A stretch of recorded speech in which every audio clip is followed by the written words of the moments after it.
Hello and welcome to Tech Gadgets. Today I'm going to show you some of the tips when you are buying an assembled PC. So keep in mind that how to identify the Chinese motherboards. So when you are purchasing the assembled PC, it's very important to keep in mind that.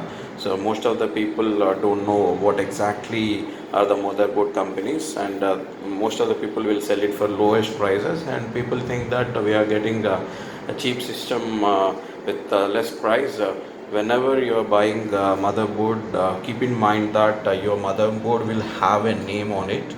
So for example, Foxconn or some other brands, there are good motherboards like Zebronics, Foxconn and other companies manufactured motherboards. If there is a company name on it, then it's a good motherboard, but this in this case there is no name on motherboard, you can see, and there's a name on the processor, that is Intel. So this is Intel Core Duo latest processor, but it comes with the Chinese motherboard. The processor is good, but when it compiles with the Chinese motherboard, you can't expand the RAM. The limited RAM will be only 4 GB, and if you want to expand, there are slots, but the motherboard is not supporting to expand the RAM.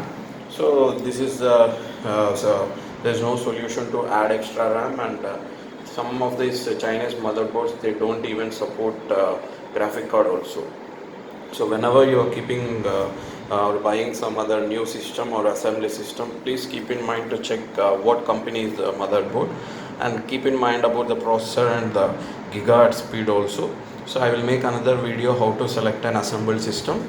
So by that you people will understand. So hope that guys you like this update. Please comment and subscribe for my channel for more tech and auto related updates.